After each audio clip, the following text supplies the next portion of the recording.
So I previously covered a segment where Jill Stein went on Fox News, and it was interesting to watch that dynamic because with how much of a leftist Jill Stein is and how much far to the right Fox News hosts are, it was really interesting to watch their responses to her policy positions, and in the end, I concluded that I think that she made their heads explode.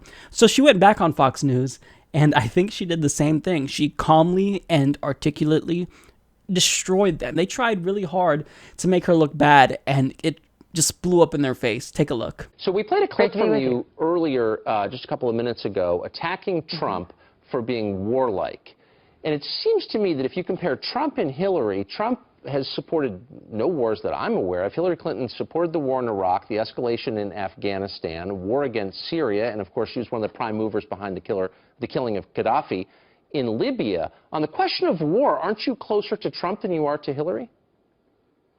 I think you could say so. I think Hillary has an absolutely catastrophic war record. On the other hand, Trump has talked about his secret plans that will obliterate resistance in various areas of the Middle East, which is rather worrisome that he won't tell us how he's going to obliterate the enemy in the Middle East.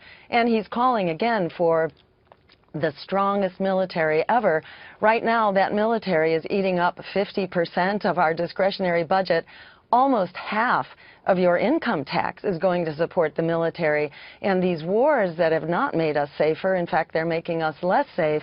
Terrorism only keeps gaining more territory, becoming more strong and more vicious. So this is a failed policy, and unfortunately, Donald Trump doesn't really stand up to that. He calls for more of the same, though you're right, he doesn't have the track record of these devastating wars that Hillary actually does. And Ms. Stein, I want to get your thoughts on Julian Assange, because from WikiLeaks, and those tens of thousands of emails that were released by WikiLeaks caused a lot of convention chaos.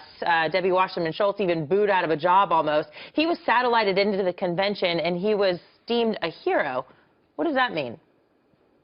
Well, thanks to whistleblowers like Julian Assange, we actually know now about the government spying on us, on our phone calls, on our emails, on our web communications and habits. So there are actually violations of our constitutional rights that are going on behind closed doors. And now that we've been alerted, we've actually started to take steps to correct that. So I think it's very important. Whistleblowers have always played a really critical role for making sure that they keep our government honest and that they are not violating our rights behind closed doors. Well, Dr. Stein, and thanks to traitors like Edward Snowden, we've also lost agents on the battlefield because we've given up their identity of sources and methods. You talk about Donald Trump's non-plan for the Middle East. He's got a secret plan. Well, hold on. What is the plan? What is your peace offensive in the Middle East? Is that what's going to defeat ISIS? Just a little bit more peace, maybe some jobs for them? What does a peace offensive do to defeat radical Islamic terrorists in the Middle East?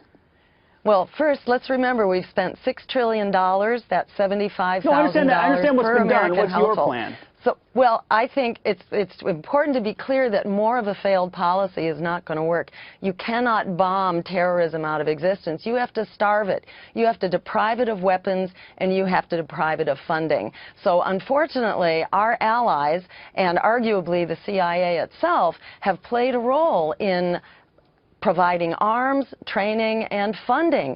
So we need to freeze the bank accounts. Hillary Clinton herself, as Secretary of State, identified the Saudis as still the major funder of terrorist enterprises around the world. So it's time to get clear with our allies that they need to help us fight terrorism, and that means to stop the funding, the training, and the armaments. Most of the arms supplied to the Middle East are actually coming from the U.S.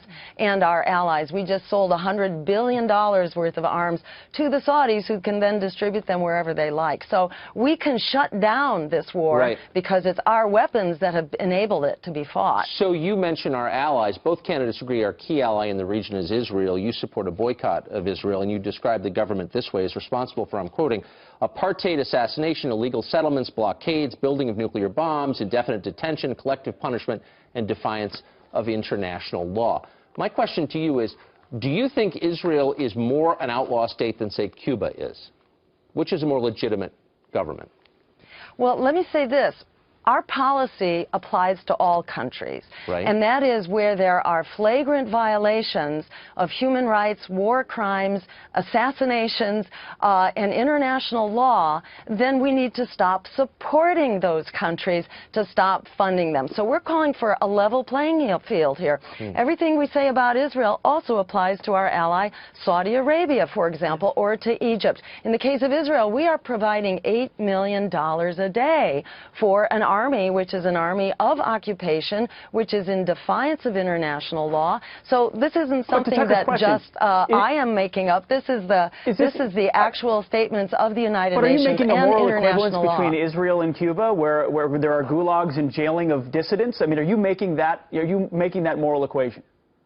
Well, we're not funding Cuba to the tune of $8 million a day. And that's what our policy says, is that we need to stop funding and supporting those governments that are in violation of international law. Yeah, there's lots of human rights violations going on in Cuba, in the United States, everywhere around the world. So a lot of Democrats but what our policy says is that we stop actually funding those countries. A lot of Democrats are mad at you because they look at you as the Ralph Nader of this election. If you poll 3 points, 2 points, 1.5 from Hillary Clinton, you could throw this race to Donald Trump. That's the argument they make. How do you respond to that?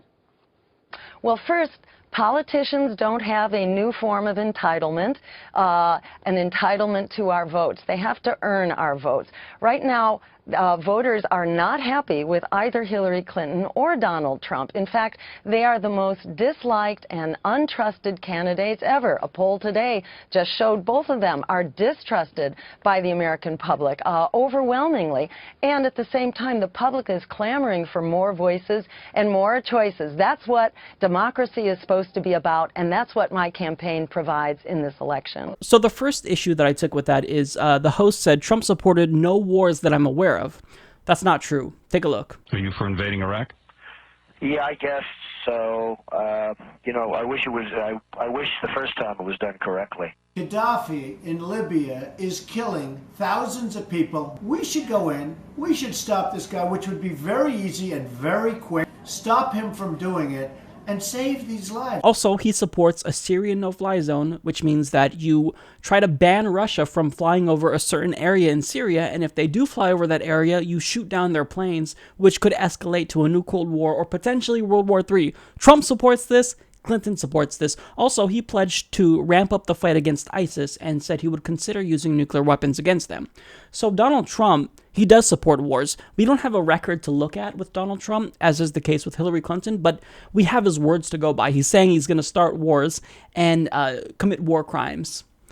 Yeah, he is in support of wars. So I reject the premise of that question altogether, but the point being was that Jill Stein was the only anti-war candidate besides Gary Johnson. Now, there was also the host that was just incredibly douchey to her. He said, how is your, quote, peace offensive going to defeat ISIS? Are you going to give them jobs and that's going to stop them from killing everyone or something of that nature? And her response was so good. He just had nothing but a dumb look on his face. And he should feel bad about asking such a stupid question. Because to ask something like that, it shows that you're really ignorant. You don't know anything about foreign policy. You don't know about our actions in foreign countries. You don't know what we've done to create more terrorism. The war on terror has been a failure. And this guy, you know, he just accepts the idea of American exceptionalism. He thinks that our imperialistic foreign policy is somehow not only a good thing, but it's welcomed by the rest of the world. That's not the case. Jill Stein knows what's going on, and I think she really shined here. They also said, are you trying to make a moral equivalence between Israel and Cuba?